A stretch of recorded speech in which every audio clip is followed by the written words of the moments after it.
کپسول هتل که توی بیشتر فرودگاه هست.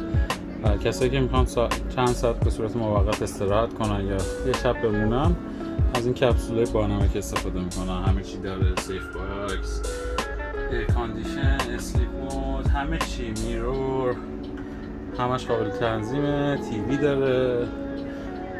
خیلی باله، خیلی جالبه و تجربه جالبیه و شاید ما تو طول سفر یه همچین تجربه داشته باشیم.